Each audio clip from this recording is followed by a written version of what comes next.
بسم اللہ الرحمن الرحیم۔ السلام علیکم ورحمۃ اللہ وبرکاتہ۔ حکیم الامت مجدد الملت حضرت مولانا اشرف علی تھانوی رحمۃ اللہ علیہ کا ایک ملفوظ پیش خدمت ہے۔ آپ نے لکھا کہ ایک مرتبہ حضرت جنید بغدادی رحمۃ اللہ علیہ کہیں تشریف لے جا رہے تھے، تو ایک ہٹا کٹا آدمی پیسے مانگ رہا تھا، تو آپ کے دل میں خیال آیا کہ اس کو دینا بیکار ہے، چونکہ یہ ہٹا کٹا آدمی ہے، کما سکتا ہے، محنت کر سکتا ہے، تو لہٰذا اس کو پیسے نہیں دینا چاہیے۔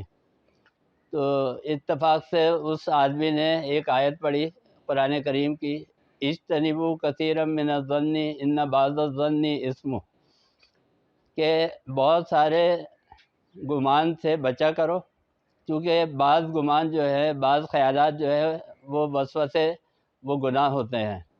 تو ایک دم تنبیہ ہوئی حضرت امام جنید بغدادی رحمۃ اللہ علیہ کو، اور انہوں نے یہ آیت پڑھی وَهُوَ الَّذِي يَقْبَلُ التَّوْبَةَ عَنْ عِبَادِهِ۔ تو اس میں سبق یہ دیا گیا ہے کہ آپ کسی کو بھی یہ نہ سمجھے کہ یہ آدمی جو ہے محنت کر سکتا ہے یا یہ آدمی صحیح ہے، آپ کو اس کے اندر کے حالات نہیں پتہ کہ اس کے اندر کے حالات کیا ہوں گے۔ تو لہٰذا اگر کوئی آدمی کسی مجبوری کی وجہ سے مانگ رہا ہے تو آپ اس کو جو ہے وہ دے دیں۔ ایک مرتبہ ایسا ہوا کہ حضرت جنید بغدادی رحمۃ اللہ علیہ مسجد کی طرف نماز پڑھنے آ رہے تھے، تو انہوں نے یہ سوچا کہ میری غربت کی حالت آج اس درجے تک پہنچ گئی ہے کہ میرے پاس جوتے بھی پہننے کے لیے نہیں ہیں، پاؤں میں چپل بھی نہیں ہے۔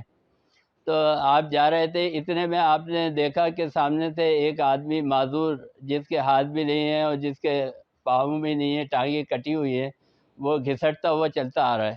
تو ایک دم جو ہے وہ حضرت امام جنید بغدادی رحمۃ اللہ علیہ کو تنبیہ ہوئی، اور انہوں نے توبہ کی کہ اللہ تعالیٰ نے مجھے جوتے نہیں دیے لیکن پاؤں تو دیے ہیں، ٹانگیں اور ہاتھ تو دیے ہیں، تو لہٰذا ہر حال میں جو ہے اللہ کا شکر ادا کرنا چاہیے۔ اور اگر کوئی آدمی مجبور ہو کسی وجہ سے، اگر بعض اوقات سفید پوش آدمی بھی جو ہے وہ مانگنے پہ مجبور ہو جاتا ہے، تو کوئی آدمی اگر سوال کرتا ہے تو اس کو دے دینا چاہیے۔ قرآن کریم کے اندر آتا ہے محمد سائل فلا تنہر، کہ مت چھڑکو، جو سائل تمہارے پاس آئے اس کو مت چھڑکو۔ ایک مرتبہ حضرت مولانا مفتی محمد شفیع صاحب رحمۃ اللہ علیہ گاڑی میں تشریف لے جا رہے تھے، ان کے بچے بھی ان کے ساتھ تھے، تو گاڑی کے پاس کوئی فقیر آیا، سائل آیا، اس سے سوال کیا، مانگنے لگا، تو حضرت مفتی شفیع صاحب رحمۃ اللہ علیہ نے اپنی جیب سے 10 روپے نکالے اور اس فقیر کو دے دیے۔ تو ان کے بچوں نے کہا کہ ابا جان آپ نے اس کو دے دیے، پتہ نہیں یہ مستحق تھا بھی نہیں تھا، آپ نے بغیر تحقیق کے اس کو دے دیے۔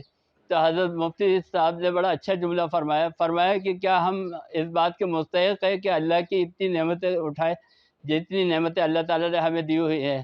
تو جب اللہ تعالیٰ ہمیں نہیں روکتا رزق کو، تو ہم کیوں کسی دوسرے کا رزق روکے؟ تو اچھے کاموں میں جو ہے وہ بڑھ چڑھ کے حصہ لینا چاہیے۔